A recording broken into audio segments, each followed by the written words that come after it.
Let's all look for Coda. Let's all look for Coda. Let's all look for Coda at a cabin in the woods. Stranger in the Woods is currently streaming on Amazon Prime or Freevee, like their answer for Tubi, an ad-based streaming service. You put up with ads, you can see films like this and other films. That's not a sponsorship. I just wanted to plug that because there's plenty of movies out there to watch. This is the 163rd movie that I've watched released this year.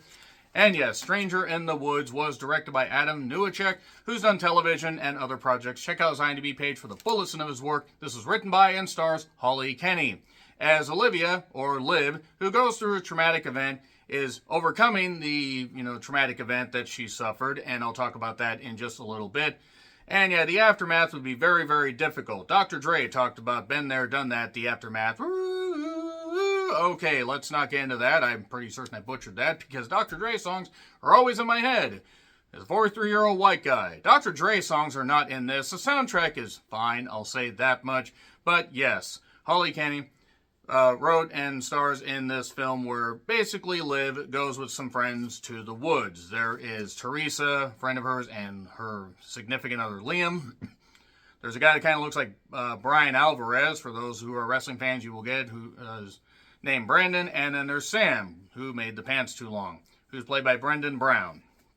And there's also his half-brother or brother from another mother or brother from his mother's brother, Clayton, played by Teddy Spencer. There's also a dog named Coda. The dog is fine, by the way. I just want to say the dog is fine. Also, trigger warning that if scenes that indicate self-harm bother you or trigger anything with you, one, help is out there, please. That's never the answer. I just want to say that. And also, that's your warning because there are a few scenes that indicate that. So yeah, the vacation basically goes tits up after the dog goes missing after 15 minutes, and they must solve this mystery before everybody is history. Stranger in the Woods tales, woohoo. So yeah, from there, that's your lot. And look, I recognize this was a small production. You look at the special thanks, it's obvious there was quite a bit of help from extended family, and that's great. If you can get your film off the ground, that's fine, and then you grow and make your project even better. Or future projects even better. James Cameron started out with Piranha 2, so there's always chances to grow. The thing about this movie, though, is it's very generic and very obvious where it's going, and while there are a couple neat little crumbs of ideas, overcoming trauma, and having, a relationship, like a lot, being in lockstep with your service animal, so to speak, obviously overcoming that and having that bond would be tough to break, and you wouldn't want to break that. And if they go missing, you would do anything you could to get your, life raft, your life preserver, whatever, back. I know I'd go absolutely insane if the producer went missing. I would go absolutely nuts. It's one thing if an animal has to be put down, but when they go missing, you don't know where they are, and you just love them and you want them to be there. Okay, there's that. Clayton is a bit of a creep. He has some taxidermy stuff in his house. And then it becomes very obvious who's a red herring, who's not, and there's very few characters in this. Very few characters. And that's fine if you make it interesting, unfortunately.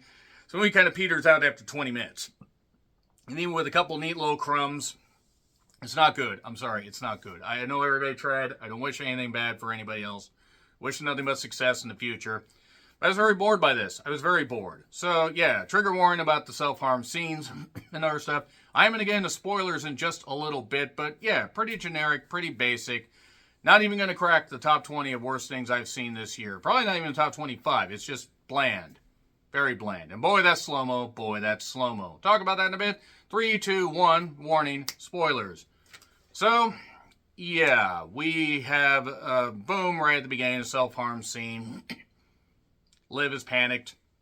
That's never the answer, by the way. I just want to say that. And I'm not dogging anybody, but it would be tough. The locations are pretty. I thought that this might have been Washington State. It's actually apparently Northern California. So everybody arrives. Clayton is a bit of a creep. And yeah, he's like, well, didn't never say anything about a dog. Well, I guess I'll have to charge you if the dog messes up anything. Oh, yes, and there's also traps and everything around because Clayton likes to hunt, including when they play flashlight tag. Everybody does except Clayton. And there's a trap and a pit and a little red flag. Remember that.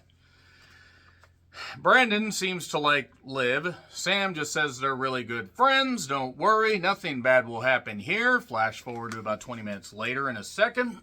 The flashlight tag would be very stupid to play. Mainly because I don't think these characters really can get out of bed on their own. I mean the characters, I mean the actors. 15 minutes in, the dog goes missing. Everybody's panicked. Well, Liv is. Other people are panicked. And they keep referencing her incident, the self-harm. Liv maintains she was attacked. Turns out she actually was. But she's having a hard time getting people to believe her. Clayton, so obviously a creep. He hunts, cooks, he has a rabbit. Killed a wabbit. While taking a break from searching for the dog, there's a little bit of talk between Sam and Liv, and they end up sharing a kiss. No, okay, that's fine. He was happy to see her happy. Brandon's a little bit upset. Finds out they're in the taxidermy, little animals deals. Basically, the stuffed animals. Oh my God, there's cameras in there. What the fuck? And then he gets harpooned and killed. Oh yes, and her truck also has a flat tire, conveniently. Sam says they have to walk back. It's almost like Sam did that to himself, or maybe it was all set up. It was all set up. It was all set up. He wanted Clayton to help him with that. Why? Because he wanted to get Sam all to himself. But before that, Liv accidentally hits Liam with a bat accidentally. Because she thought somebody was breaking into the house. Oh, I see. I see why you hit him. I'm kidding. Of course, I'm kidding. Just having a little fun. Trying to. Liam basically is not doing well. But him and Teresa take off and go to contact the police. Well, first to take Liam to the possible hospital that might exist somewhere there. And yeah, Clayton leaves. Liv goes down to search for answers. Finds this computer technology straight out of the 90s. I could hear the dial-up in there.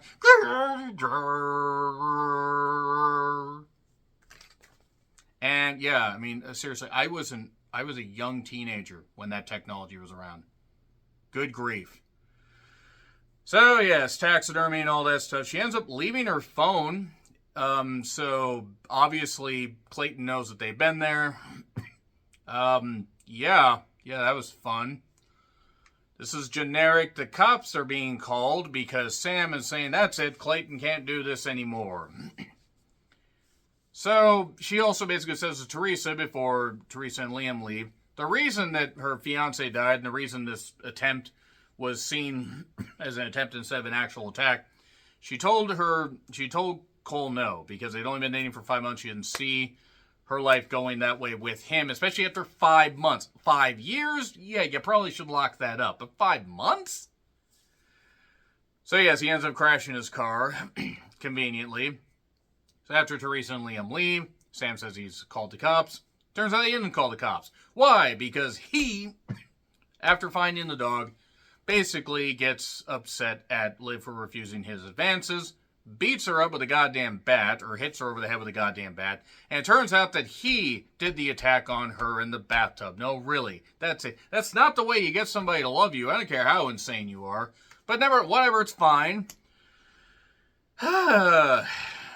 Basically, I'm sorry, this is just generic. It's so boring.